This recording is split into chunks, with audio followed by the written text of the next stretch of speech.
And we have news just in. President Bola Tinubu has approved the immediate retirement of all service chiefs and the Inspector General of Police, advisors, Comptroller General of Customs from service, as well as their replacements with immediate effect. The newly appointed officers are Malam Nuhu Ribadu as National Security Advisor. Major General C.G. Musa is now the Chief of Defense Staff. Rear Admiral E.A. Ogala is the Chief of Naval Staff. Major General Major T.A. Lagbaja, Chief of Army Staff. The Air Vice Marshal H.B. Abubakar, Chief of Air Staff. DIG Kayode Egbetokun is now the Acting Inspector General of Police, while Major General E.P.A. Udiandeye, Chief of Defense Intelligence. Mr. President has also approved the following appointments. Colonel Adebisi Onosonya is the Brigade of Guards Commander. Lieutenant Colonel Mushud Abiodun Yusuf is the 7th Guards Battalion at Sokoro, Abuja. Lieutenant Colonel Awalu Baba Inuwa is 177 Guards Battalion, Kefi, Nasarawa State.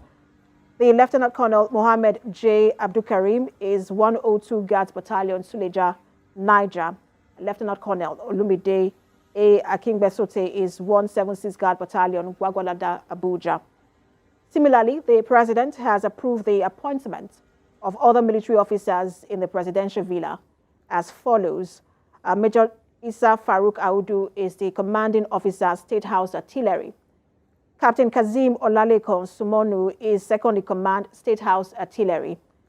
Major Kamaru Koyejo Hamzat is the Commanding Officer, State House Military Intelligence.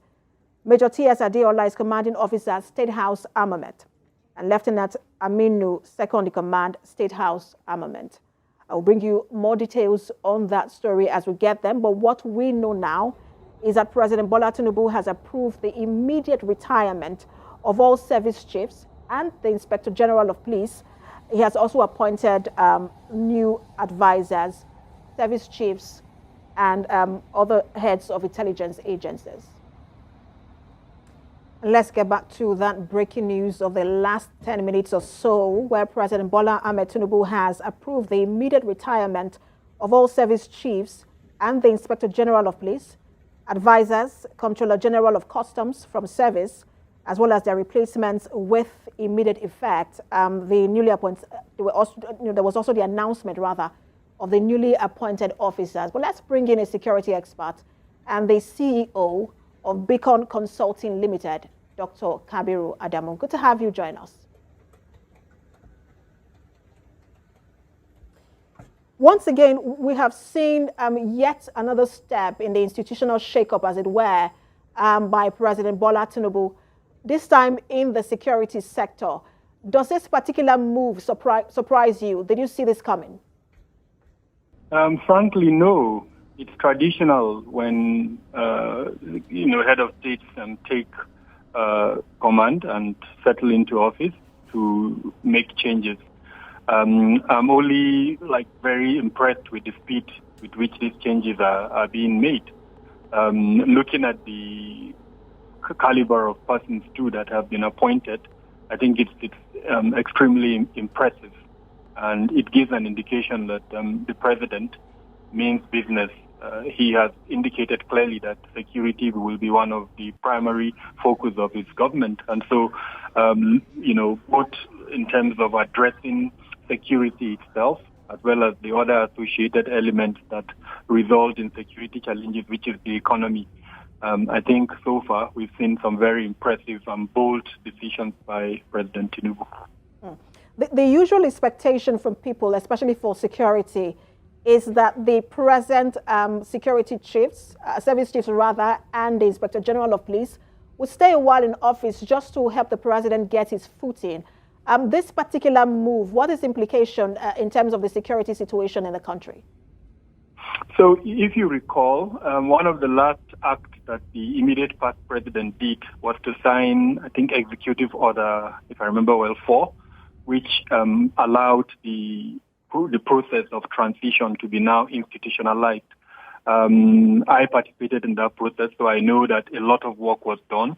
The chairman of the council that was raised to facilitate that process was the immediate past Secretary to Government of the Federation.